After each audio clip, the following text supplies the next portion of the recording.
ಬುಧವಾರ ಸಾಯಂಕಾಲ ರಾಷ್ಟ್ರೀಯ ಹೆದ್ದಾರಿ 218ರಲ್ಲಿ ರಸ್ತೆ ಅಪಘಾತದಲ್ಲಿ ಮರಣ ಹೊಂದಿದ್ದ ಸೋಮನಕೊಪ್ಪ ಗ್ರಾಮದ ಯೋಧ ಹನುಮಂತ ರಾಮಣ್ಣಹಟ್ಟಿ ಅವರ ಅಂತ್ಯಕ್ರಿಯೆ ಗ್ರಾಮದ ಮೀಸಲಿಟ್ಟ ಸರ್ಕಾರಿ ಜಮೀನಿನಲ್ಲಿ ಸಕಲ ಸರ್ಕಾರಿ ಗೌರವದೊಂದಿಗೆ ನೆರವೇರಿತು. ಪೂರ್ಣಾನಂದ ಮಠದ ನೀಲಲೋಹಿತ ಸ್ವಾಮೀಜಿ ಪೂಜಾ ವಿಧಿವಿಧಾನಗಳಿಂದ ಶವ ಸಂಸ್ಕಾರ ನಡೆಸಿಕೊಟ್ಟರು. ಸಾವಿನ ಸುದ್ದಿ ಕೇಳುತ್ತಿದ್ದಂತೆ ಕುಟುಂಬಸ್ಥರ, ಗ್ರಾಮಸ್ಥರ ಆಕ್ರಂದನ ಮುಗಿಲು ಮುಟ್ಟಿತು. ಯೋಧನ ಪಾರ್ಥಿವ ಶರೀರ ಗ್ರಾಮಕ್ಕೆ ಆಗಮಿಸುತ್ತಿದ್ದಂತೆ ದುಃಖದಲ್ಲೂ ಜಯಘೋಷಗಳಿಂದ ಸ್ವಾಗತಿಸಿದರು. ಗ್ರಾಮದ ಹೊರವಲಯದಲ್ಲಿ ಮೀಸಲಿಟ್ಟ ಸರ್ಕಾರಿ ಜಮೀನಿನಲ್ಲಿ ಪಾರ್ಥಿವ ಶರೀರದ ದರ್ಶನಕ್ಕೆ ವ್ಯವಸ್ಥೆ ಮಾಡಲಾಗಿತ್ತು. ಬೆಂಗಳೂರಿನ ಎಂಇಜಿನಲ್ಲಿ 1.5 ವರ್ಷ ತರಬೇತಿ ಮುಗಿಸಿ 2017ರಲ್ಲಿ ಸೇನೆಗೆ ಸೇರಿದರು. ಲಡಾಖ್ ಮತ್ತು ಪಂಜಾಬ್ನಲ್ಲಿ 2 ವರ್ಷ ಎಂಇಜಿಯಲ್ಲಿ ಸೇವೆ ಸಲ್ಲಿಸಿದರು. ನಂತರ ಜಮ್ಮು ಕಾಶ್ಮೀರದಲ್ಲಿ ಇಂಜಿನಿಯರ್ ಗ್ರೂಪ್ನಲ್ಲಿ 3 ವರ್ಷಗಳಿಂದ ಕಾರ್ಯನಿರ್ವಹಿಸುತ್ತಿದ್ದರು. ಸದ್ಯ 8 ತಿಂಗಳಿಂದ 44ನೇ ರಾಷ್ಟ್ರೀಯ ರೈಫಲ್ನಲ್ಲಿ ಸೇವೆ ಮುಂದುವರೆಸುತ್ತಿದ್ದ ಯೋಧ 54 ದಿನಗಳ ರಜೆ ತೆಗೆದುಕೊಂಡು 1 ತಿಂಗಳ ಹಿಂದೆ ತಮ್ಮ ಗ್ರಾಮಕ್ಕೆ ಆಗಮಿಸಿದ್ದರು.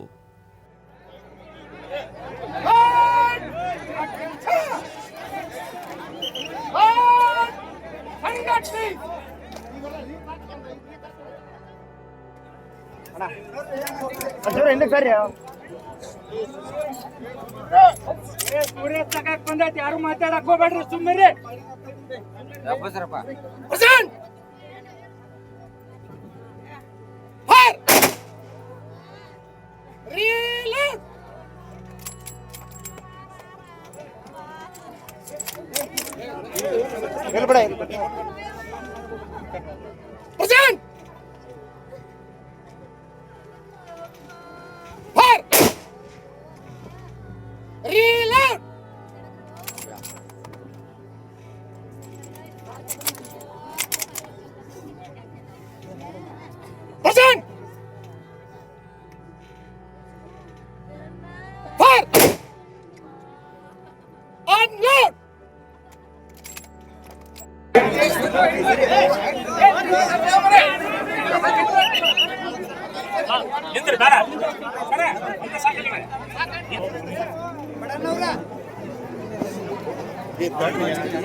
ಸರ ಆ ಎಡಕಬಲ್ಗೆ ಇನ್ನೂ ಸ್ವಲ್ಪ ಓಪನ್ ಒತ್ತೆ ಬಿಡ್ರಿ ಹೇಳ್ತೀನ, ಯಾಕಂದ್ರೆ ರೀತ್ ಮಾಡೋರು ಸರಿಯಾಗಿ ಆಗೋತಾನೆ.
ಯಾಕೆ ಮೊದಲ ಸರ್ ಒಂದು ನಿಮಿಷ ಸರ್, ಈ ಕಡೆ ಹೊಳಸ್ರಿ ಅವ್ರಿಗೆ, ಈ ಕಡೆ ಒಂದ್ ಸ್ವಲ್ಪ ಆ ಕಡೆ ಒಬ್ರು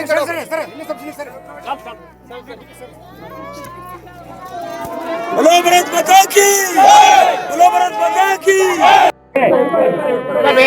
ನನ್ನ ಮಗನ ಸಡಗರ ನಾಕಲಪ್ಪನು ನಾನದಪ್ಪ ನನ್ನ ಮಗನ ತೆಕ್ಕೆಟ್ಟು ನಾನದಪ್ಪ ಓಡಿ ರವಿ